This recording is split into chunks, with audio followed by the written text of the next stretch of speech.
Hey friend! Today I want to walk you through how to use my slab templates to make the footed cup project. These templates are available on my website. I will have a link down below and can be printed right from your home printer. For this demo, I am printing at 100% scale, but these projects work at any scale, so you can size up or down your templates in your printer settings to make the finished piece larger or smaller. The templates come with a set of instructions and are a good project for those just getting started with slab building. The first thing you need to do is cut out the template pieces. We're using templates O, M, and N for this project. These templates actually belong to a larger kit, so that's why the names might seem a bit random. The first thing you need to do is roll out your slab of clay. I am using thickness gauges that are a 1/2 centimeter thick so that my slab will be an even 1/2 centimeter. My best advice for making good slabs is don't move the clay too much at once. You want to slowly flatten out your slab, turning and flipping it as you go to stretch the clay evenly. If you press too hard on one section, you could create a weak point there that could eventually turn into a crack. Another thing that will help is to compress your slab with a rib. Any rib here will work, but I like to use this blue Mud Tools rib. By the way, if you're curious about any of my tools, I will have a list of my favorite clay tools linked in the description. Now you just lay out your paper templates and cut them out.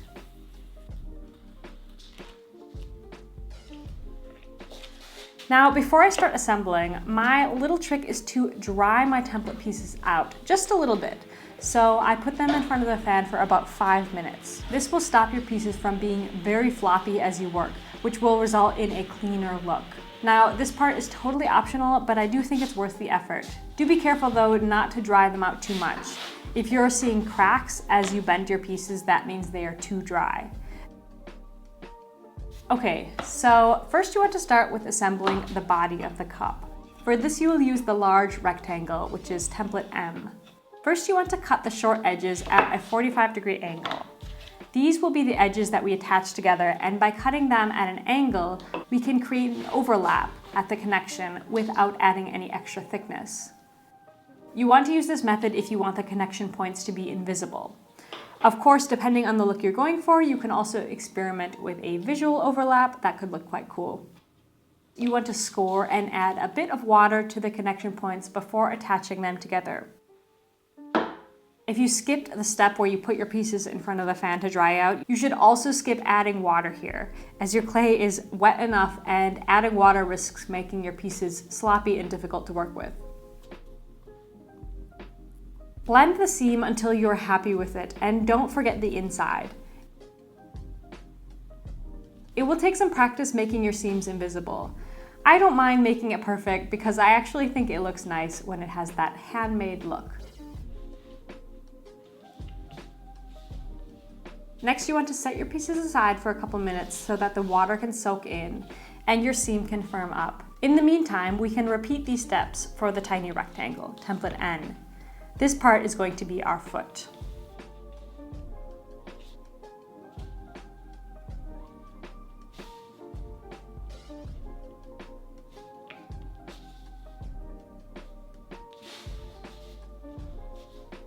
Okay, now it's time to add the bottom of our cup.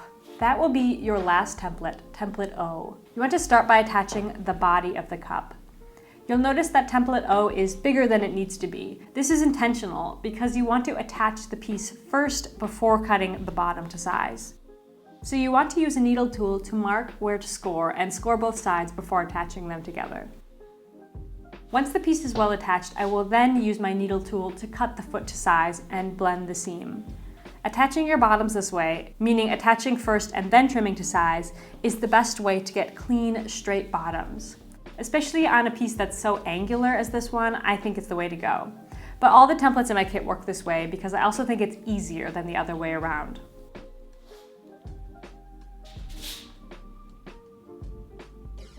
Lastly, it's time to add the foot. Now that our bottom is trimmed to the right size, I am easily able to find the center and attach the foot there, using the exact same methods.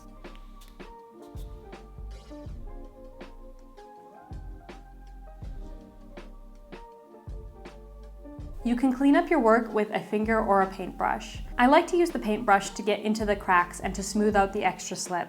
And I always check the rim and any edges to make sure that they're not too sharp.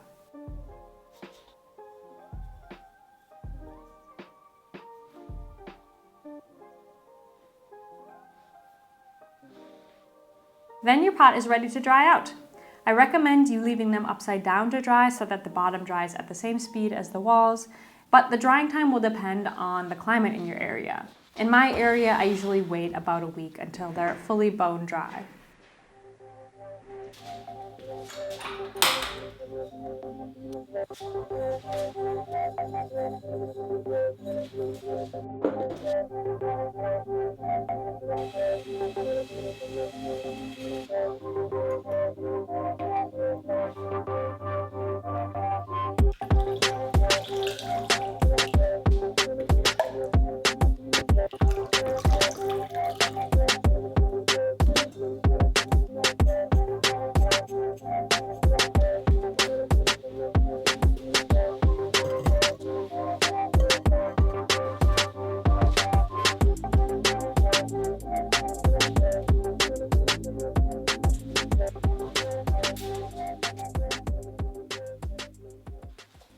Well, I hope this tutorial was helpful for you. If you want to check out the templates, again, I'll have them linked down below in the description.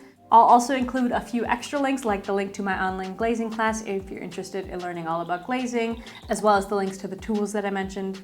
And as always, if you have any questions, you can reach out to me in the comments below or DM me on Instagram. I love to hear from you guys. Well, that's it for me today. I hope that you have a lovely and creative day. Bye, friend.